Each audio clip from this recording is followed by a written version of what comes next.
Cyborg 3, written but never pronounced Cyborg Cubed, is a 1994 action sci-fi thriller directed by Michael Schroeder and written by Barry Victor, Troy Bolotnick and Straw Weissman, a trio of writers whose combined writing history consists of such gems as Red Scorpion 2, The Fox Affair, Bikini Model Academy, and in the case of Weissman specifically, the video nasty Fight for Your Life.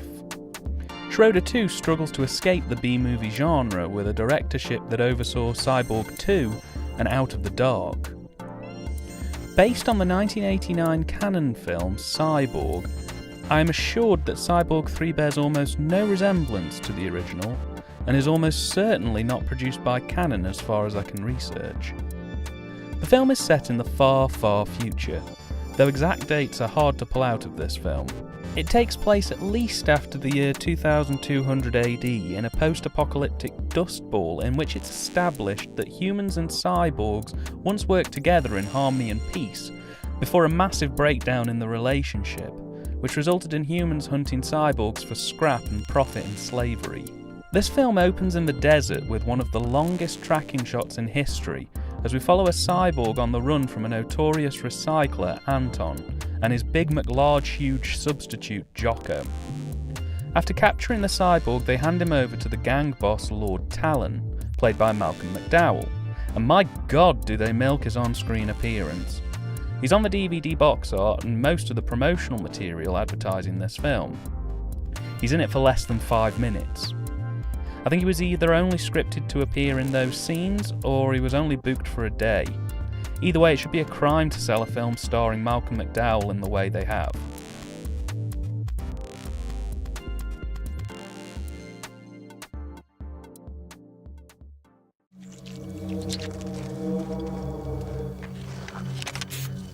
Oh, come, Lord Talon, it's good stuff. Don't force me to go elsewhere. But Mr. Llewellyn, as you can see, it's got no eyes. And to quote an old parable, take it or leave it. Perhaps you were right.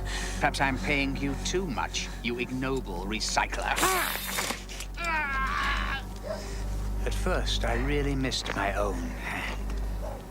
But you know, in time, I found that this new one had certain advantages. A manicure only took half as long.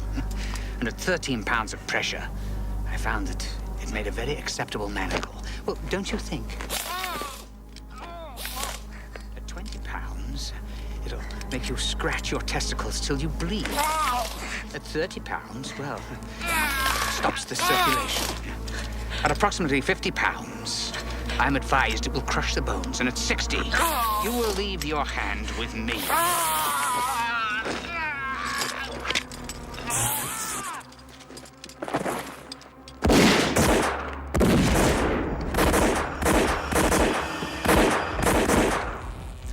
See, it also conducts electricity, too, eh?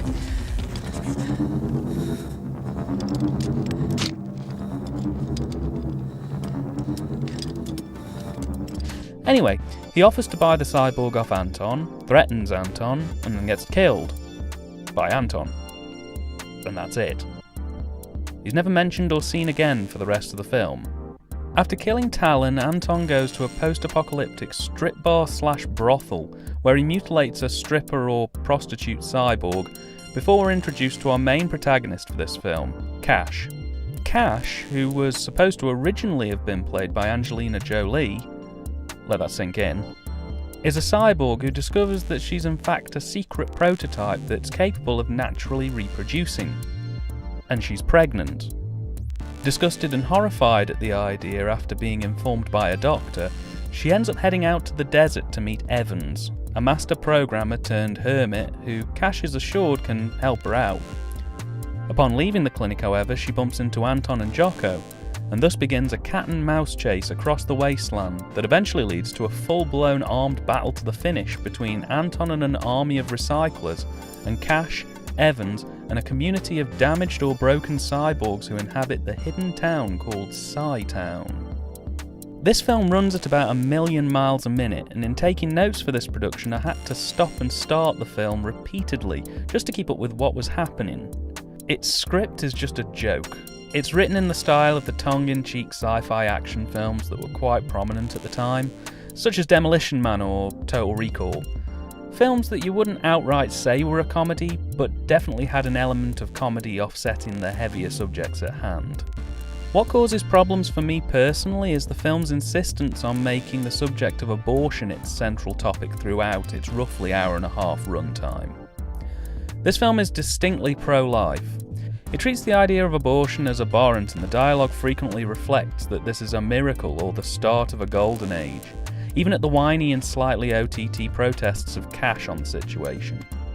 Whenever it's brought up, the film grinds to a sluggish and greater-than-thou halt, as they lecture the audience on what they think the right answer is.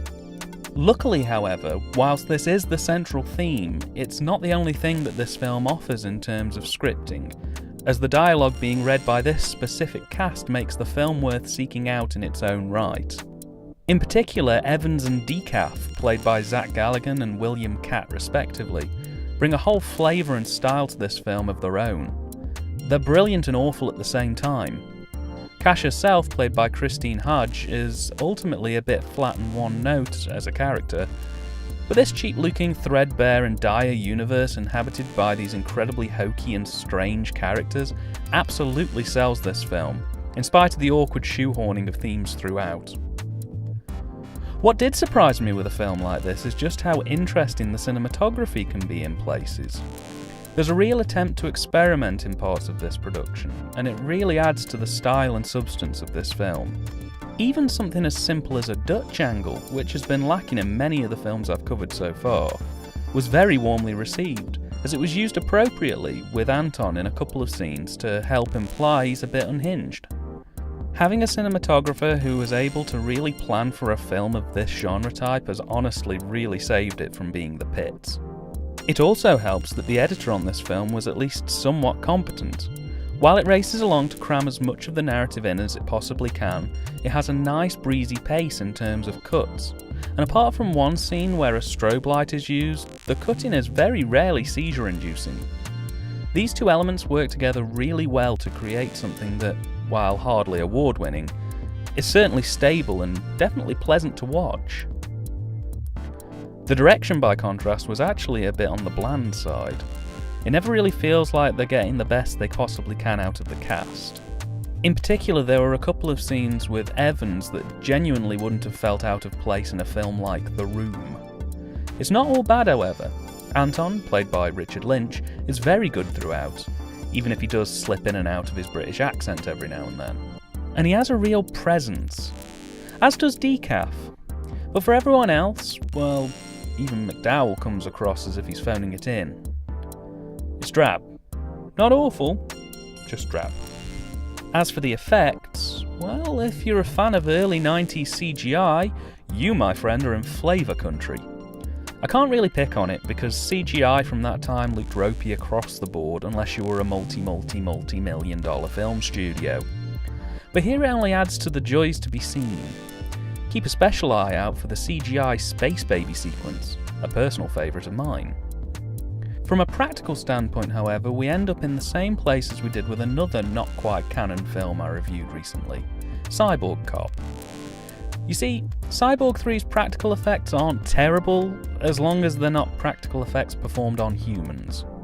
If they are, they look usually incredibly fake, and the transfer up to DVD has only gone on to further highlight exactly which effects looked terrible even at the time. The explosions and fight scenes, however, are actually surprisingly good. They have a real sense of scale behind them, and there are even a few stuntmen fully on fire in this film, which is pretty impressive. The soundtrack as well is also a bit of a mixed bag.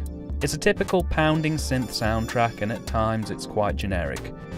But there were at least half a dozen tracks in this film that were just a little beyond the white noise standard I'd gotten used to. It was almost certainly suited to the rest of the tone of the film.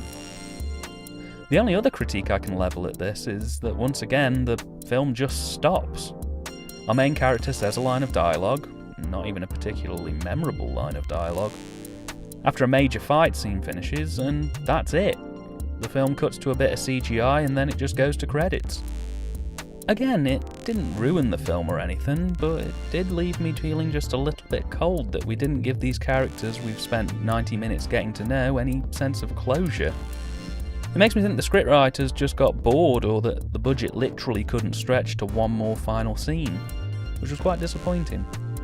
Cyborg 3 was released as a solo DVD in 2001 by Prism Leisure. It was later repackaged and released as part of a 4-film quadruple set, also by Prism Leisure, in 2003. The print quality is a little bit washed out and dusty in places, but otherwise is fine and really quite sharp. I think this is arguably the best quality you'll see this film in for quite a while. The film is also very much out of print, though is still more than available on most shopping sites for next to nothing. This film is stupid. It has a script which had an interesting idea and soured it with clunky dialogue and a pro-life subtext that hung around in the air like a bad smell. But you know what? I enjoyed it, and I'm unapologetic about that. This film had its faults, but it's more than amusing enough as a 90-minute or so feature. With a good starting idea, over-the-top acting and some decent camera work, this film is a good bad movie in every sense of the word. I say definitely look out for this one.